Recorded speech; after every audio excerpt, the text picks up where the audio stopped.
రేవంత్ రెడ్డి గారు నిన్న గాంధీ భవన్లో కొత్త డీసీసీ అధ్యక్షుల సమావేశంలో మాట్లాడుతూ కాంగ్రెస్ పార్టీకి 140 ఏళ్ల చరిత్ర ఉంది. కాంగ్రెస్ పార్టీ అంతర్గతంగా కాంగ్రెస్ పార్టీలో ప్రజాస్వామ్యం ఉంటది. ఎవరు ఏదైనా మాట్లాడటానికి అవకాశం ఉంటది కాబట్టి పార్టీ 140 సంవత్సరాలు బతకగలిగింది.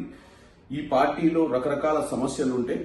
సమస్యలకు ఎన్నో పరిష్కార మార్గాలు ఉంటాయని డీసీసీ ప్రెసిడెంట్ కొత్తగా నియామకమైన వారికి ఒక సూచన ఇవ్వడానికి ప్రయత్నం చేస్తూ ఈ పార్టీలో మల్టిపుల్ లీడర్షిప్ ఉంటుంది. కొంతమంది వాళ్ళ లీడర్లను ఫాలో అవుతుంటారు డిస్ట్రిక్ట్ లెవెల్లో, స్టేట్ లెవెల్లో, నేషనల్ లెవెల్లో అన్న ఉద్దేశంతో మాట్లాడుతూ హిందువులకు కూడా ఎంతో మంది భగవంతులు ఉంటారు. కొంతమంది ఆంజనేయ స్వామిని పూజిస్తారు, కొంతమంది రాముడిని పూజిస్తారు, కొంతమంది మైసమ్మని పూజిస్తారు అన్న విషయాన్ని చెప్తూ ఆయన మాట్లాడటం జరిగింది తప్ప ఏ కులాన్నో ఏ మతాన్నో ఏదో విధంగా ఇబ్బంది పెట్టాలని మాట్లాడినట్టు ఆయన మాట్లాడలేదు.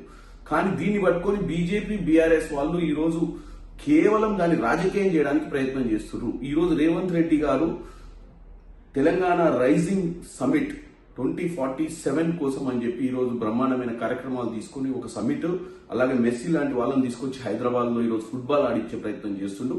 కాబట్టి ఆయన స్థాయిని దిగజార్చి ప్రజలను తప్పుతో పట్టించే విధంగా వాళ్ళు ప్రయత్నం చేస్తున్నట్టుగా క్లియర్ గా కనపడుతుంది. ముఖ్యంగా బీఆర్ఎస్ పార్టీ గత 4 ఎన్నికలు 23 తర్వాత ఓడిపోవడం జరిగింది. బీజేపీకి డిపాజిట్ కూడా రాలేదు. కాబట్టి రేవంత్ రెడ్డి గారి నాయకత్వాన్ని వీక్ చేయాలన్న ఉద్దేశంతో ఇలాంటి ప్రాపగాండా చేసి ఏదో ధర్నాలు, పంచాయతీలు పెట్టి తెలంగాణ ప్రజల మనసులో ఆయన మీద ఒక నెగిటివ్ అభిప్రాయాన్ని క్రియేట్ చేయడానికి ప్రయత్నం చేస్తుంది తప్ప ఆయన ఉద్దేశం ఎప్పుడు అటువంటిది కాదని తెలియజేస్తున్నాను.